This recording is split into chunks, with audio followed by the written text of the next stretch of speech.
Hi friends, Pandian Stores upcoming episode என்னென்னு பார்க்கலாம். அப்பா பயங்கரமான ஆளுங்க இந்த சரவணன். நம்ம கூட அம்மாஞ்சின்னு நினச்சிட்டு இருந்தோம்.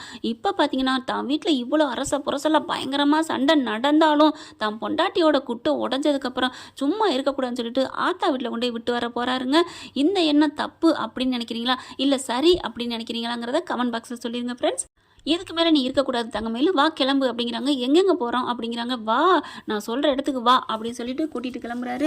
தங்கமேலுக்கு என்ன சொல்கிறதுன்னு தெரியல, எங்கே போகிறாரு ஏன் அப்படிங்கிற தவிச்சுக்கிட்டே போகிறாங்க. நேராக போகிறவர் அவங்க அம்மா வீட்டில் கூட இறக்கி விடுறாரு. ஏங்க எதுக்குங்க கூட்டிகிட்டு வந்தீங்க அப்படிங்கிறாங்க. இனிமேல் உனக்கு எனக்கு ஒன்றும் இல்லை அப்படின்னு சொல்லி கிளம்ப போயில அதுக்குள்ளே அவங்க எல்லோரும் வந்துடுறாங்க. மாப்பிள்ளை வீட்டுக்குள்ளே வாங்க மாப்பிள்ளை, பேசுவோம் எதாக இருந்தாலும். இனிமேல் உங்கள் பொண்ணுக்கு எனக்கு எந்த சம்மந்தம் இல்லை. ஐயோ மாப்பிள்ளை வீட்டுக்குள்ளே வாங்க மாப்பிள்ளை அப்படின்னு சொல்லிட்டு வீட்டுக்குள்ளே போகிறாங்க. வீட்டுக்குள்ளே போய் பேசல அதே மாதிரி தாங்க பேசுகிறாரு. எவ்வளோ பெரிய ஃப்ராடு பண்ணியிருக்கீங்க, நாங்கள் என்ன இழிச்சவாய் நினச்சோமா, நினச்சிங்களா என்ன நினச்சிங்க, நாங்கள் ஏதாவது படிக்கணும் கூட படிச்சிருக்கணும் சொன்னோமா, நாங்கள் என்ன இழிச்சவாயின்னு நினச்சிக்கிட்டு இருக்கீங்களா, நாங்கள் உங்களை ஏதாவது டார்ச்சர் பண்ணோமா, இல்லை 12வது படித்தது எங்களுக்கு பிடிக்கலன்னு சொன்னோமா, 10வது ஏன் படிக்கவே இல்லைன்னு சொல்லியிருந்தா கூட உண்மையை சொல்லியிருந்தா நாங்கள் தாராளமாக ஏற்றுக்கிட்டு இருந்திருப்போம். ஏன்னா எங்கள் அப்பா அம்மா எங்கள் வீட்டில் இருக்கவங்க எல்லாருமே மனுஷங்களோட மனங்களுக்கு தான் எங்கள் வீட்டில் எல்லாருமே முக்கியத்துவம் கொடுக்குறதே தெரியுமா. ஆனால் இவ்வளோ பெரிய பொய்யை சொல்லி, அதுவும் எம்பிஏ என்னென்ன படிப்பு பயங்கரமாக படிச்சிருக்கீங்க அப்படின்னு என்ன பொய், நாங்கள் இதெல்லாம் கேட்டோமா, எவ்வளோ பெரிய பொய் சொல்லிக்கிங்க. இனிமேல் நான் உன்னோட நான் வாழ்ந்தேன்னா சரிப்பட்டு வராது. ஆனால் இந்த விஷயத்தை நான் எங்கள் அப்பாட்ட சொல்லாமல் இருக்கேன் பாரு, அதுவே பெரிய தப்பு தான். ஆனால் எங்கள் வீட்டில் இந்த சூழ்நிலையில் சொல்ல முடியலை, அதனால நான் எதுவும் சொல்லாமல் உன்னை இங்கே கொண்டாந்து விட்டுருக்கேன். இனிமேல் அந்த வீட்டுக்கு உனக்கு எந்த சம்மந்தம் இல்லை, ஒட்டும் உறவும் இல்லை. ஐயோ தம்பி, என் மகளுக்கு இதுக்கு எந்த சம்மந்தம் இல்லை தம்பி. சம்மந்தம் இல்லாமல் படித்ததை பொய் சொன்னதெல்லாம் கேட்டுக்கிட்டு தானே இருந்தா, அப்போ சொல்ல வேண்டியதானே, என்கிட்ட ஒரு வார்த்தை சொல்லியிருக்கலாம்ல, என்னங்க இந்த மாதிரிங்க அப்படிங்க இப்படிங்கன்ட்டு. ஆனால் சொல்லலையே, கமுக்கமாக தானே இருந்திருக்கா. அப்போ உங்கள் பொய்யோடு சேர்ந்து அவளும் பொய் தானே, பொய்க்காரியோட நான் வாழ மாட்டேன் அப்படின்னு சொல்லி கிளம்பிடுறாரு. ஐயோ அம்மா போகிறாரும்மா, நான் அப்போவே சொன்னேனேம்மா, நீ கேட்டியா, இப்போ பாரு என் வாழ்க்கை போச்சுன்னு பயங்கரமாக ஃபீல் பண்ணி அழுகுறாங்க.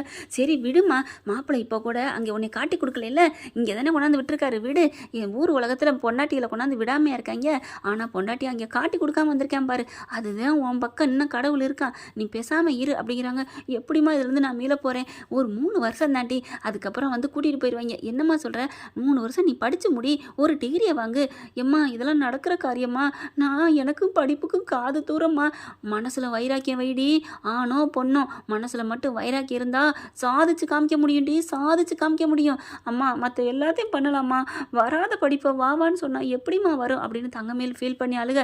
அதெல்லாம் முடியாதுடி, நான் சொல்கிறத கேளு, அதோட நீ நாளைக்கே போ, இப்போவே காலேஜ் ஆரம்பிப்பாங்க, அதுக்கு காசு போனால் நான் பிச்சை எடுத்தாவது உனக்கு நான் படிக்க வைக்கிறேன்டி, கற்கை நன்றே அப்படின்னு. அம்மா விடுமா, எனக்கு எல்லாம் தெரியும், என் தலையெழுத்து, உங்கள் பேச்சை கேட்டேன் பாரு, என் புருஷன்ட்டையாவது நான் உண்மையை சொல்லியிருக்கணும் அப்படின்னு தங்கமேல் புலம்புறாங்க.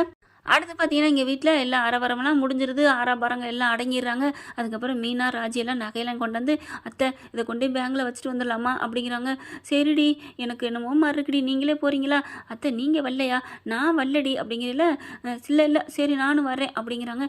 சரி அவ விட்டு நகையா தெரியலையே, சரவண மாமா என்னன்னு தெரியல, கூட்டிகிட்டு போய் அங்கே வீட்டில் விட்டு வந்திருக்காராம் அப்படிங்கிறாங்க. எதுக்குன்னு தெரியல, கொஞ்ச நாள் அங்கே தான் இருப்பான்னு சொல்கிறாங்க, அவங்க அம்மாவுக்கு முடியலைன்னு சொன்னாங்க அப்படின்னு ஒரு பொய்யை போட்டு வச்சுருக்காரு. அப்புறமா வராரு சரவணை வந்த கையோடட்டே, அந்த நகையெல்லாம் கொண்டாடா, உன் பொண்டாட்டி நகையை கொண்டு போய் பேங்கில் வச்சுட்டு வருவான் அப்படிங்கிறாங்க. அதுவா, நான் போய் பார்க்குறேம்மா அப்படின்னு சொல்லிட்டு உள்ளார போகிறாரு. ஓகே ஃப்ரெண்ட்ஸ், பார்க்கலாம் என்ன நடக்க போகுதுன்னு. நகை பித்தளை நகைங்கிறத மாட்ட போகிறாங்களா, இல்லை நகையெல்லாம் எடுத்துகிட்டு போயிருப்பாங்களா, இல்லை வீட்டிலே வச்சுட்டு போயிட்டாங்களா அப்படிங்கிறத அடுத்த எபிசோடில் பார்க்கலாம் ஃப்ரெண்ட்ஸ். இந்த பதிவு உங்களுக்கு பிடிச்சிருந்துச்சுன்னா உங்கள் பொண்ணான கையால் ஒரு லைக்கை போட்டு சப்ஸ்கிரைப் பண்ணிடுங்க. Thank you friends.